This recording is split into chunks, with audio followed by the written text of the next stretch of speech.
Good morning students, সবাইকে অনেক অনেক অনেক স্বাগতম। Welcome, warm wishes. Thank you to visit my channel again. Let's start with wings. আজকে আমরা উইংস ক্লাস 4 পার্ট 1 নিয়ে তোমাদের সামনে চলে এসেছি। আমরা এবার শুরু করব 60 অবধি আমাদের পার্ট 1টা করানো রয়েছে। আমরা স্টার্ট করছি পেজ নাম্বার 61। এটা কিছুটা রাইটিং বেসড।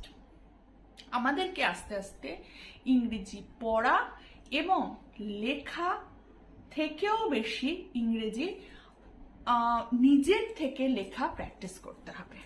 আমরা ইংরেজি বুঝছি কিনা বা পড়তে পারছি কিনা সেটা কিন্তু ক্লাস 4-এ আগেই হয়ে যাওয়ার কথা। ক্লাস 1-2 থেকেই আমাদের ইংরেজি পড়া শুরু হয়েছে। ক্লাস 3টা হচ্ছে ইংরেজি আমরা ধীরে ধীরে বুঝতে পারছি কিনা সেটা দেখার প্রশিক্ষণ। আর ক্লাস 4 হচ্ছে আস্তে আস্তে আমাদেরকে নিজে থেকে ইংরেজি লেখা প্র্যাকটিস করতে হবে। আজকে হচ্ছে তার একটা অ্যাডভান্সমেন্ট। কিরকম ভাবে দেখা যাক পেজ নাম্বার 61-এ। পড়া শুরু করার আগে তোমাদের সবার কাছে একটা ভীষণ অনুরোধ, যারা আমার চ্যানেলে প্রথমবার এসছো, প্লিজ সাবস্ক্রাইব মাই চ্যানেল আর press the bell icon inside the subscription button. It is very must to ensure my latest video notification, অর্থাৎ লেটেস্ট ভিডিও নোটিফিকেশন যাতে তোমাদের কাছে অবশ্যই যায়, তার জন্য বেল আইকন প্রেস করাটা ভীষণ দরকারি। নয়তো আমি ভিডিও দিয়েই যাচ্ছি, তোমাদের কাছে কোনো নোটিফিকেশন যাচ্ছে না। হঠাৎ একদিন মনে পড়লো দেখি তো ইংলিশ চ্যানেলে কিছু এসছে নাকি, দেখলে অনেকগুলো ভিডিও গেছে যেটা তোমাদের দরকার ছিল কিন্তু সময়ের মতো তুমি দেখতেই পারোনি। সেই জন্য বেল আইকনটা প্রেস করবে অবশ্যই। নেক্সট, যারা আমার চ্যানেলে অলরেডি সাবস্ক্রাইবড ভিউয়ার্স, তারা চ্যানেল প্রত্যেকটা ভিডিওর শেষ অবধি দেখার চেষ্টা করবে, কারণ আমি পড়ানো চলাকালীনই এমন কিছু কিছু ইংলিশের ওপর টিপস বা ইনফরমেশন দিয়ে থাকি যেটা স্টুডেন্টসদের জন্য ভীষণ প্রয়োজনীয়। সেই জন্য প্লিজ প্লিজ প্লিজ ভিডিওটাকে এন্ডিং পর্যন্ত দেখার চেষ্টা করো। ওপরের আই বাটনে দেখবে মাঝে মাঝে কিছু চ্যানেলের বা ভিডিওর লিঙ্ক দেওয়া থাকে, যেটা পড়াশোনার সাথে খুব বেশি লিঙ্কড আপ। সেটাকে ক্লিক করলে তোমরা সেই চ্যানেলে চলে যেতে পারবে। আর এই ভিডিওটার শেষেও হয়তো দেখবে 2-3টে আগে পরের ভিডিও লিঙ্ক রয়েছে। একটু ভালো করে লক্ষ্য করবে কোন ভিডিওটা তোমাদের দরকারি, তুমি ওখানে ক্লিক করলে ডাইরেক্ট সেই ভিডিওতে চলে যেতে পারো। সো তোমাদের সুবিধের জন্য অনেক রকম ব্যবস্থা করা হয়েছে, কাইন্ডলি দেখে নিও। Thank you. চলে আসছি মূল পড়াশুনোতে। এবার চলে পেজ নাম্বার 61 থেকে শুরু করছি। তোমরা নিশ্চয়ই সবাই দেখতে পাচ্ছ, কোনো অসুবিধা হওয়ার কথা নয়। আবার জানিয়ে রাখি, I am not well equipped. আমার যা ঘরে রয়েছে আমি তাই দিয়েই তোমাদের পড়ানোর চেষ্টা করছি, এবং তাতে তোমাদের কাছ থেকে আমি যে রেসপন্স পেয়েছি, I am very thankful to you. Last Sunday, your uncle, aunt and cousins come to your house. Your mother prepared dishes for them. How did you enjoy? Discuss with your friend. লেখালেখি নয়, this is a conversation prospect, অর্থাৎ conversation কিভাবে তুমি ইংলিশে করতে পারছো সেইটা দেখবার জন্য এই অংশটুকু রয়েছে। আমরা কিন্তু বাংলায় আলোচনা করব না, করব কিসে? ইংলিশে। যারা এখানে টিচার রয়েছেন, আমার এই চ্যানেলটাকে ফলো করছেন, তাদের কাছে আমার বিশেষ অনুরোধ, ক্লাসে যখন এই পোর্শনটা আপনি পড়াবেন, আপনি আপনার স্টুডেন্টদেরকে ইংলিশেই কনভারসেশনটা করবার জন্য ইনসিস্ট করবেন। তারা হয়তো দু একটা বাংলা ওয়ার্ড ইউজ করতে পারে, কিন্তু সেটাকে আপনি ইংলিশে কনভার্ট করবার চেষ্টা করবেন। তাদেরকে হেল্প করবেন তারা যাতে ইংলিশে কথোপকথনটা চালায়। Thank you. Now, last Sunday your uncle come, অর্থাৎ তোমার কাকু কাকিমা এবং তোমার খুড়তুতো বোনেরা বা ভাইয়েরা তোমার বাড়িতে এসছিল। তোমার মা কিছু খাবার বানিয়েছিল তাদের জন্য। তুমি কিভাবে সেটা উপভোগ করেছিলে। এনজয় মানে এখানে উপভোগ করা। ডিসকাস উইথ ইউর ফ্রেন্ড, তোমার বন্ধুর সাথে ডিসকাস করো, must be in English. You may follow the points mention below, তুমি এই পয়েন্টগুলো মেনশন করতে পারো। And take help from the hints, এই হিন্টসগুলো থেকেও তুমি হেল্প নিতে পারো। কি কি হিন্টস রয়েছে? কেম, যেহেতু লাস্ট সানডের কথা বলা হয়েছে অবশ্যই কেম হবে, কাম নয়। ইভিনিংয়ে এসছিল, মর্নিংয়ে এসছিল, আফটারনুনে এসছিল। টেস্টি, খাবার। এট, খেয়েছিল। বুকস, বই পড়েছিল।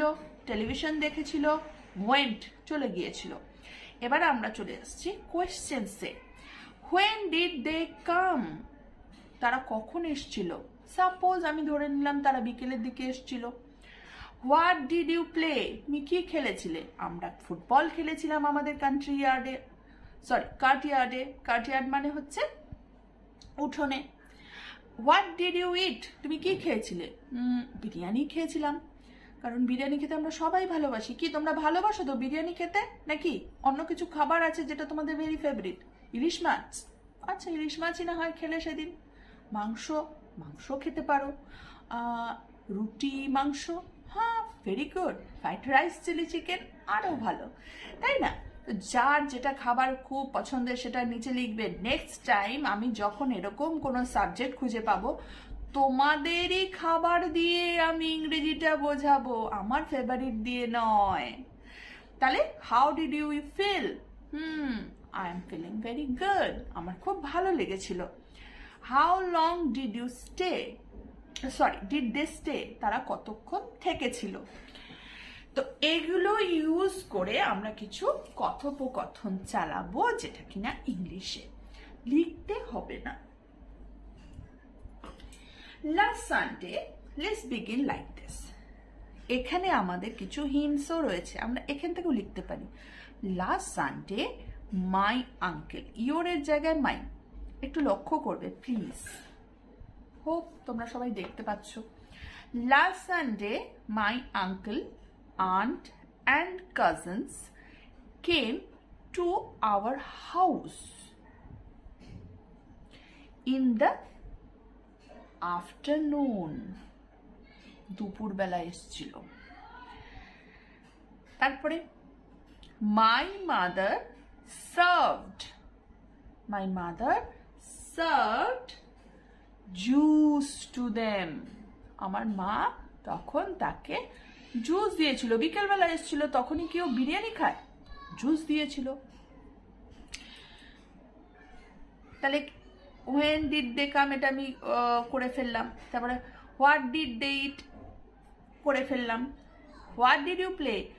We played football in our courtyard in the afternoon. Juice খাওয়ার পরে আমরা যারা কাজিনস ছিল উল্লেখ করতে পারো। I played football with my cousins in our courtyard, আমি আমার কাজিনের সাথে ফুটবল খেলেছিলাম উঠোনে। দে স্টেড ফর ডিনার, তারা রাত্রের খাবারের জন্য থেকেছিল। My mother prepared biryani for them, আমার মা তাদের জন্য বিরিয়ানি বানিয়েছিল। হয়ে গেল এটা। How did you feel? I felt very happy to spend time with them. আমাদের কনভারসেশন কমপ্লিট। দেখো এই পয়েন্টগুলো বেস করে আমরা কি সুন্দর একটা গল্পের মতো নিজেরাই কথা বলতে পারছি এইগুলোর হেল্পে। কিরকম? আবার বলছি। Last Sunday my uncle, aunt and cousins came to our house in the afternoon. My mother served juice to them. I played football in the courtyard with them. They stayed for the dinner. তারা রাত্রে খাওয়া পর্যন্ত ছিল। My mother prepared biryani for the dinner. We enjoyed that afternoon very much. ঠিক আছে? নাও আমরা এবার বলা কমপ্লিট, এবার আমাদের চলে আসছে লেখার পালা। Write about a picnic you had last winter in 5 sentences. তুমি গত বছর একটা পিকনিকে গিয়েছিলে, সেই পিকনিক সম্পর্কে মাত্র 5টা লাইন আমাদেরকে লিখতে হবে। You may use the points given below. তুমি এই পয়েন্টগুলোও কিন্তু ব্যবহার করতে পারো। Where it took place, কোথায় এটা হয়েছিল। When, কখন। Who came, কারা এসেছিল। What you did, কি করেছিলে। Foods, কি খাবার খেয়েছিলে। Your feelings, কেমন অনুভব করেছিলে। Hints দেখো, naming word, friends, dishes, movie, music, lunch, breakfast, happy. Action word, held on, ate, drink, went to, watched, enjoyed, played, cooked. এবার আমাদেরকে পিকনিকটা সম্পর্কে কিছু একটা লিখতে হবে। Last winter we went to A picnic, হয়ে গেছে। এই বাদে আমাদের 5 সেন্টেন্স লিখতে হবে, এটা নিয়ে নয় কিন্তু, ঠিক আছে, কারণ এখানে লেখা নয় যে 1 is done for you, এটা বাদেই আমাদেরকে 5 সেন্টেন্স লিখতে হবে। তাহলে কি লিখবো। ইট ওয়াজ, বলছে এখানে where it took place, it took place in, কোথায় হয়, তোমাদের বাড়ির আশেপাশে তোমরা কোথায় পিকনিকে যাও। যেমন আমি উত্তর দিনাজপুরের মেয়ে, আমি যখন ছোটবেলায় পিকনিকে যেতাম ম্যাক্সিমাম আমাদের রায়গঞ্জের কুলিক ফরেস্টে পিকনিকে যাওয়ার একটা রেওয়াজ ছিল। তারপরে আমি যখন কলকাতায় আসি, এখানে আসার পরে অনেকে উলুবেড়িয়ায় যায় পিকনিকে, অনেকে যায় টাকিতে, আবার কেউ যায় মুকুটমণিপুর। এইসব জায়গা হচ্ছে পিকনিকের স্পট। কেউ যায় দামোদরের আশেপাশে। তো তোমরা কোথায় পিকনিকে যাও নিচে কমেন্ট বক্সে জানাবে। লাস্ট ইয়ারে কোথায় পিকনিকে গেছো অবশ্যই আমাকে জানাবে। হ্যাঁ, নেক্সট টাইম যদি এরকম কোনো টপিক থাকে আমি তোমাদের পিকনিক স্পটটাকেই উল্লেখ করব। তো ইট টুক প্লেস ইন, আমি লিখে দিলাম টাকি, টাকি ইন নর্থ 24 পরগনা, ঠিক আছে। তারপর নেক্সট সেন্টেন্স আমি কি লিখবো। We all of our friend and family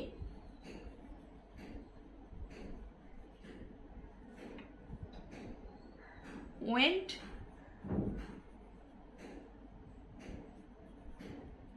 to enjoy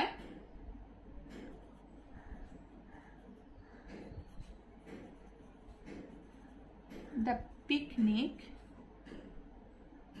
at 9 p.m. onwards on 25th December.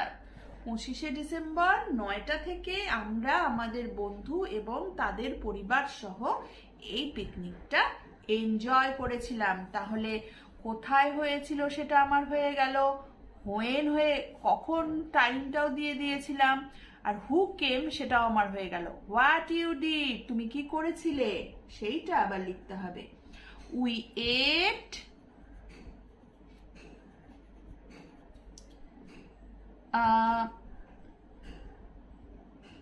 various dishes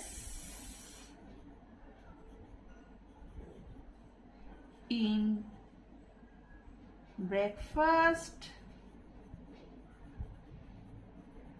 and lunch.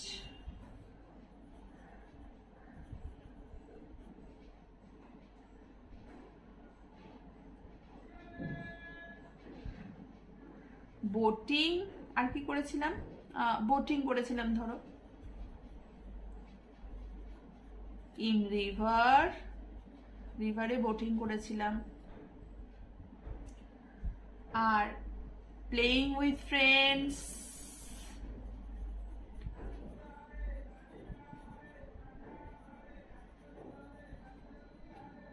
Playing with friends, তারপরে আর কি, and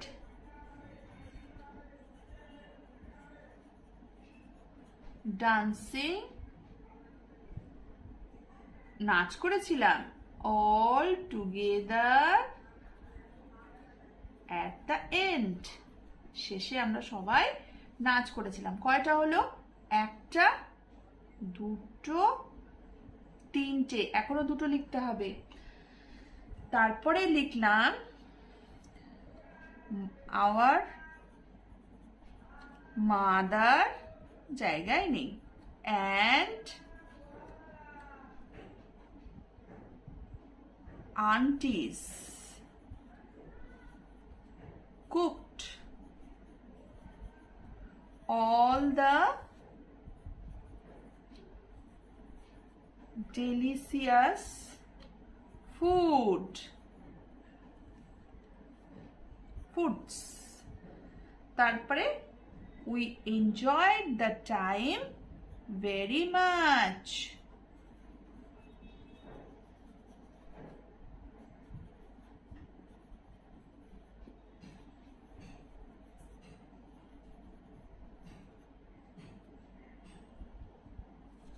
So একটু তোমাদের এই লেখাটা পড়তে অসুবিধা হবে, বাট ডোন্ট ওয়ারি, তোমাদের ম্যাম তোমাদের জন্য এইটা ক্লিয়ার করে লিখে অবশ্যই দিয়ে দেবে at the end of the video. Please check it out. সবাইকে বলছি very thank you for subscription of my channel, and thank you for this large amount of views. তোমরা সবাই বারবার ভিডিওটা দেখছো, তোমাদের ভালো লাগছে, তোমরা উপকার পাচ্ছ, সেটা ভেবেও আমার ভালো লাগছে। মানে সবকিছু একটা ভালো ভালো লাগালাগি ব্যাপার। যারা এখনো পর্যন্ত আমার চ্যানেলটা সাবস্ক্রাইব করোনি, kindly subscribe my channel, press the bell icon. আবার দেখা হবে নেক্সট ভিডিওতে, ততক্ষণ পর্যন্ত kindly like the video if you like this really, and if you don't like this, যদি তোমাদের এটা ভালো না লেগে থাকে, প্লিজ কমেন্ট যে কেন ভালো লাগেনি এবং কি করলে তোমাদের ভালো লাগবে, আমি সেটাই করার চেষ্টা করব। This a promise. So thank you for today. আবার দেখা হচ্ছে নেক্সট ভিডিওতে mostly. Thank you for watching. Bye by.